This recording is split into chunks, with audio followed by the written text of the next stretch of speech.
2024 se está esperando un año similar al 23, en el cual básicamente la recuperación de la caída tan pronunciada que tuvo América Latina del COVID y posteriormente los picos inflacionarios también asociados a esta burbuja mundial de incremento de precios por la rápida reapertura de la economía mundial después del COVID y los grandes estímulos que se implementaron en todo el mundo, ya como que fin del 23 y sobre todo el 24, como que ese ciclo, esa parte del ciclo se termina. ¿Qué quiero decir con esto?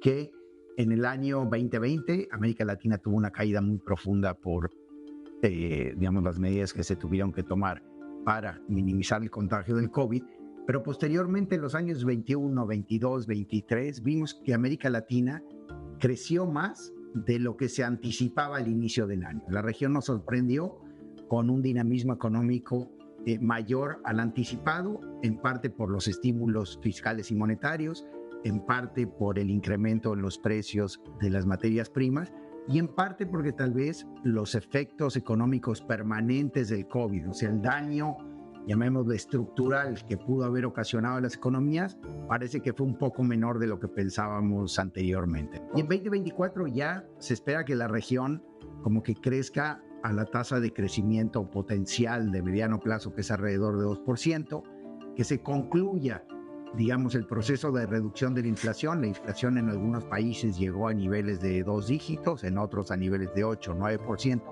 y ya se espera que para el final de 2024 esté llegando a los niveles de 3, 3,5% en muchos de esos países, obviamente salvo Venezuela, Argentina, que trae una problemática doméstica muy diferente. Ahora, 2% es una tasa de crecimiento baja para una región de ingreso medio y obviamente América Latina va a volver a enfrentar los problemas estructurales que han limitado el crecimiento, la convergencia y, digamos, la mejora en los indicadores sociales de las economías de América Latina.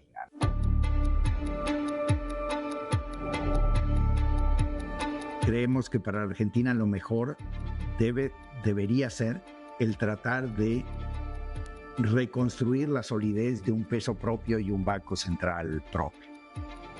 ¿Por qué? Porque Argentina no es una economía tan parecida a la economía de Estados Unidos para que las decisiones monetarias de Estados Unidos le sirvan a ella adoptando el dólar. Por otro lado, Argentina no ha podido hacer esto en muchas décadas. Entonces uno también tiene que reconocer que la economía política de ese país es tal que ha impedido en el pasado lograr eso. Y de ahí el debate, dolarizar o no dolarizar. Yo no creo que sea la mejor solución para Argentina. Estoy abierto y creo que es una discusión razonable y entiendo que haya gente que dice que esa es la vía, porque si no, tratar de ir haciendo el ajuste fiscal y al mismo tiempo el ajuste monetario y creando la independencia de facto de un banco central, políticamente no te da el tiempo. Y que sí hay que hacer el ajuste fiscal, pero una vez que se está cerca, hay que dolarizar un poco para amarrar ese equilibrio, porque si no las fuerzas políticas lo vuelven a desordenar. La gran restricción es que Argentina todavía está tratando de restablecer un nivel de reservas netas positivo. Entonces, hoy Argentina en términos de liquidez en dólares debe más de lo que tiene el Banco Central. ¿Y qué quiere decir que debe más? Pues que básicamente está usando las reservas que deben de proteger tus depósitos en dólares para otros fines. Entonces, primero hay que llegar a reservas netas de cero.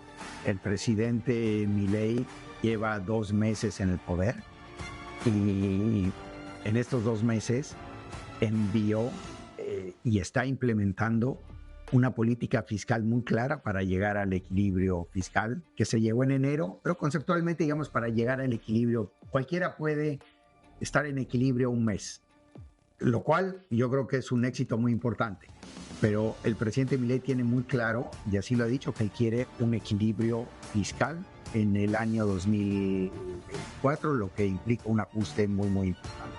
La inflación que en diciembre fue 25, luego fue 20, rápidamente va a dejar al tipo de cambio nuevamente atrasado. Y probablemente en la próxima etapa del diseño de la política macroeconómica tenga que haber lo que muchos han llamado un programa de estabilización. El ajuste fiscal es una condición necesaria para bajar la inflación. Cuando se tienen niveles tan altos de inflación, probablemente se generan procesos de expectativas, de inercias, todavía faltan precios públicos que hay que ajustar, etcétera. Entonces, sí es importante tener un ancla creíble para mandar la señal de que el ajuste fiscal es permanente, que el ajuste fiscal dependa menos de la erosión inflacionaria del gasto público y ya dependa de acuerdos sociales de mediano plazo en el ámbito de salarios, de pensiones y de impuestos y de repartición entre estos ingresos entre los estados y la federación.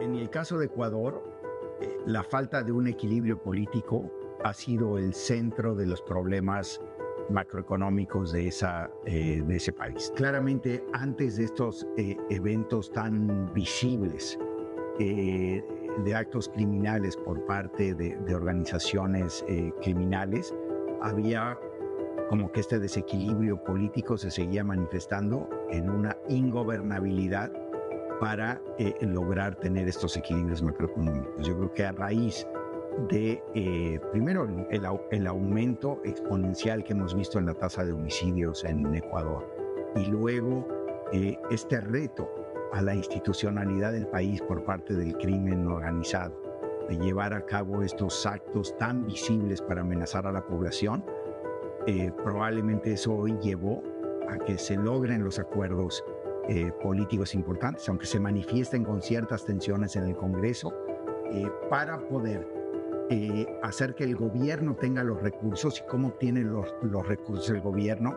Ya sea a través de cobrar mayores impuestos o a través de endeudamiento. Pero cuando tienes problemas en la dimensión del endeudamiento, porque los mercados creen que no vas a pagar tus deudas, es importante mostrarle a los mercados financieros que estás mejorando tu situación financiera a través de incrementar los impuestos para que te empiecen a prestar. Y un poco la lógica de los organismos no es que los organismos quieran ejercer presión para que se aumenten los impuestos para que les repaguen a ellos.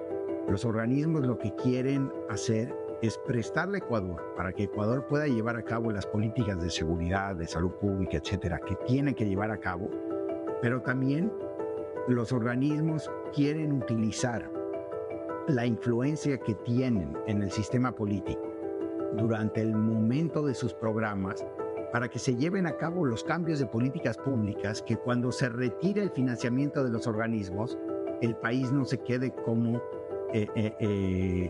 corriendo en el aire, ¿no? Como los dibujos animados sin que haya un piso. Básicamente, el periodo de los programas de los organismos multilaterales, el Fondo Monetario, el Banco Mundial, sirva para generar este piso de estabilidad que genere, cuando dejen de entrar los flujos financieros del Banco Mundial y el Fondo Monetario, etcétera, que estos sean sustituidos por flujos de financiamiento privado. En Ecuador es un muy buen ejemplo para entender las virtudes y también las limitaciones de un sistema de dolarización.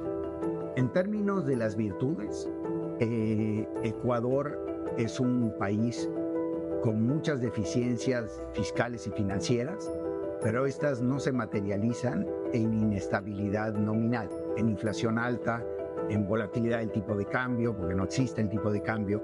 Entonces, el país tiene muchos problemas, pero no tiene el problema de tasas de inflación altas y volátiles. Y en eso la dolarización ha funcionado y ha funcionado muy bien.